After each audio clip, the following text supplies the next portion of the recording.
I love to linger here and look back on times long gone. Some happy times, some sad times. This ironworks has been my life for years and years.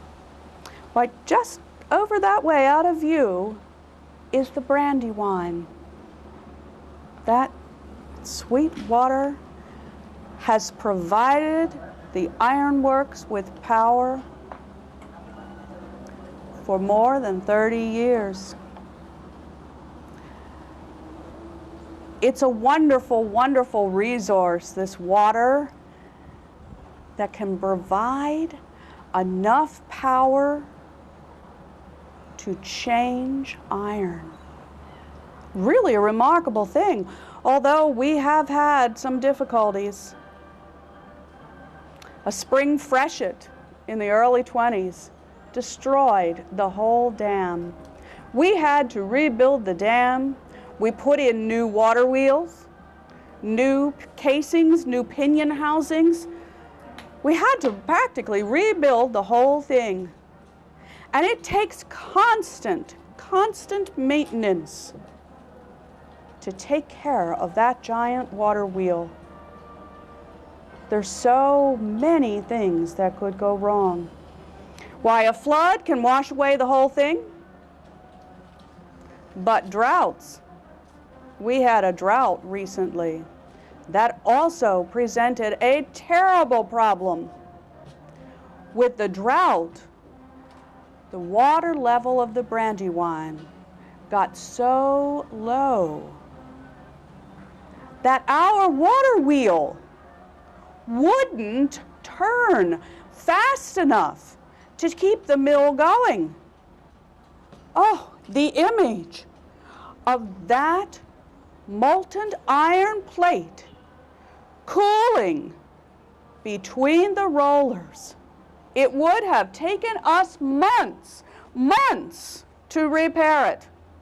Months of dismantling the entire ironworks to remove that solidified iron, now total waste of course, and rebuild, refinish the rollers and put everything back together. Oh, well, we weren't sure what we would do. But Solomon, my brother-in-law Solomon, he manages the mill for me. He came up with an idea. He called in all the workmen off of everything, off the farm, everywhere, and they took turns climbing on that wheel and forcing it to keep going at the speed it needed to go. Whether the water was low or not, we kept that wheel going. Now, fortunately, no one was hurt. And we got that iron through those rollers. The day was saved. Oh, those were tough times. Difficult times. A few years ago, in the 1830s, we had to rebuild the entire mill.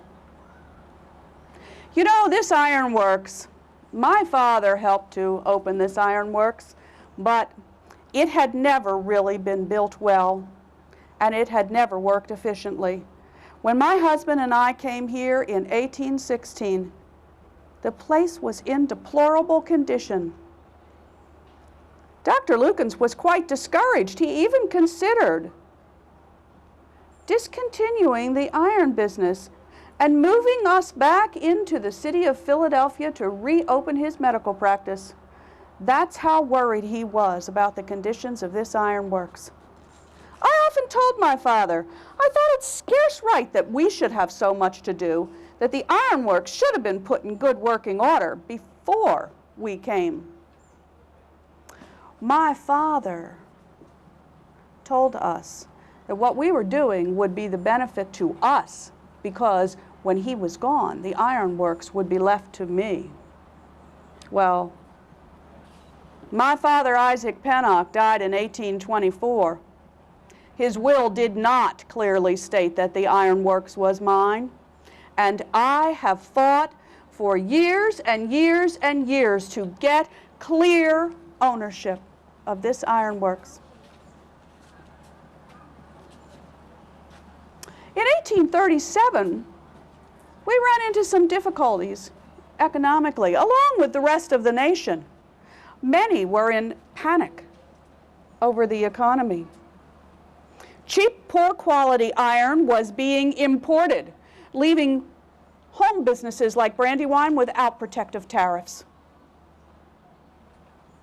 My men marched in protest. Why, Solomon and I helped to provide the signs that they carried. We discontinued manufacturing plate back then, having already amassed a considerable supply. We were reluctant to manufacture more until the times were more steady. It was about that same time that my neighbors to the north challenged my rights to the water from the Brandywine that powered the ironworks, and had for more than 25 years. Well, all of that was finally resolved, and the business was once again prospering. I have created a superior mill, though a plain one, and our character for rolling boilerplate stood first in the market.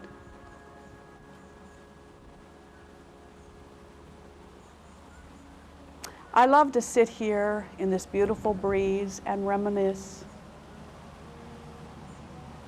Did I tell thee how I met my husband? No. You know, I was quite young when I began to learn about iron. For my father allowed me to accompany him on business trips, an activity that caused my mother much distress. I was 18 years old when I finished my final school year and returned home. Our home was just down the way, along Doe Run.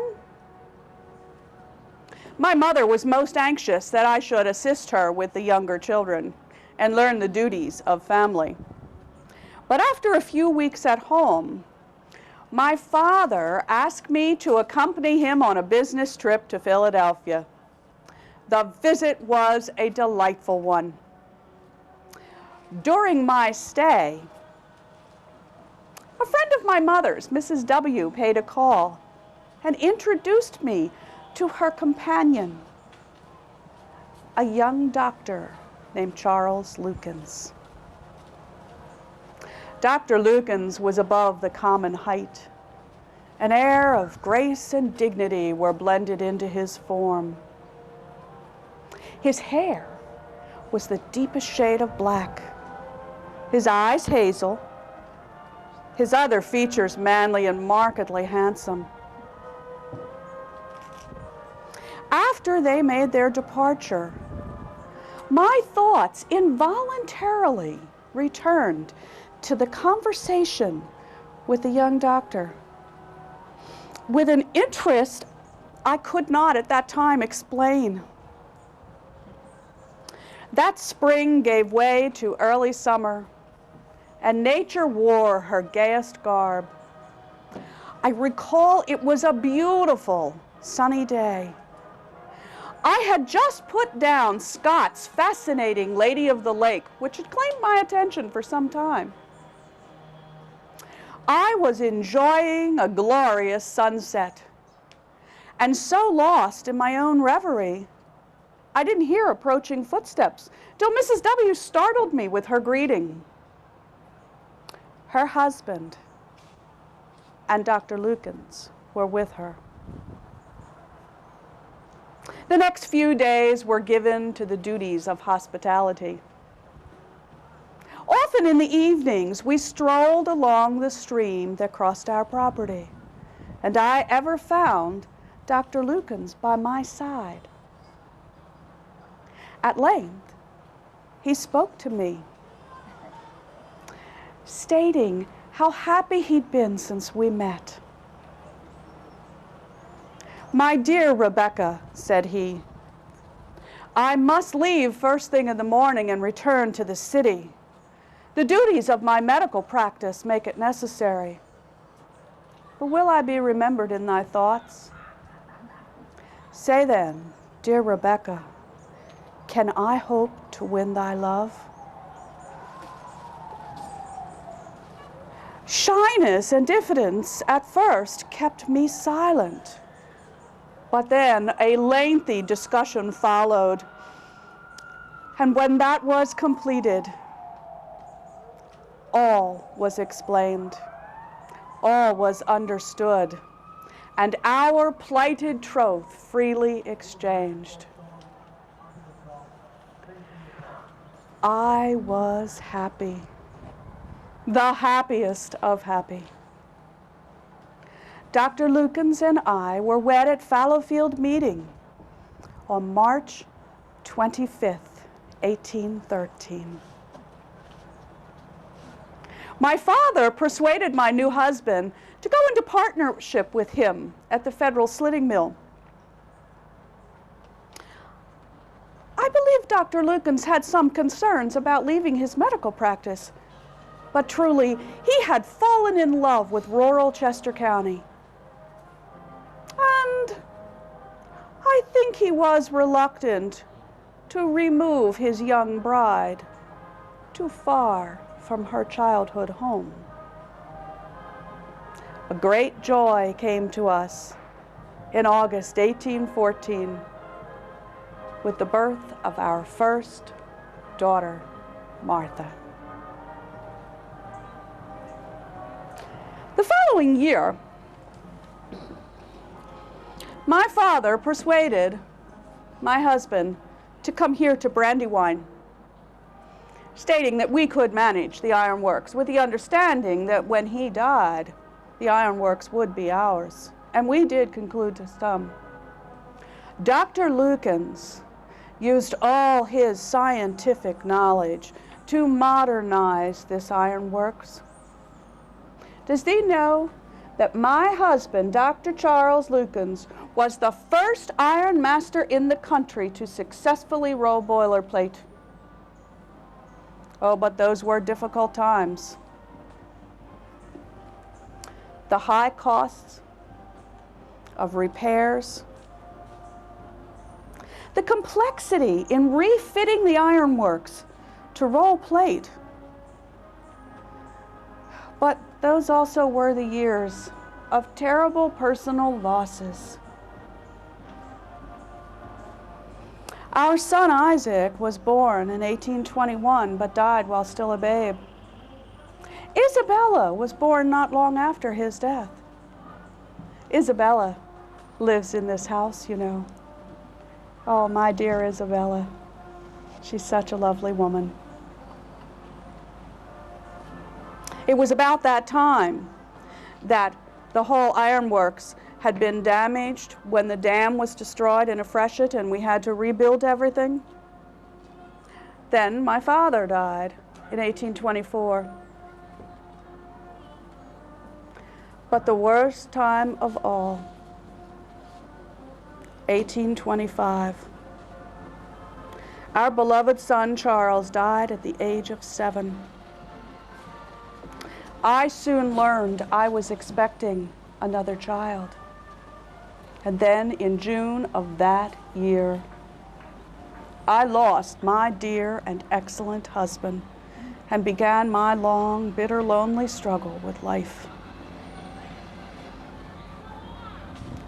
This parting by death is a sorrowful thing for those that are left behind to mourn the loss of what alone gave them pleasure in life.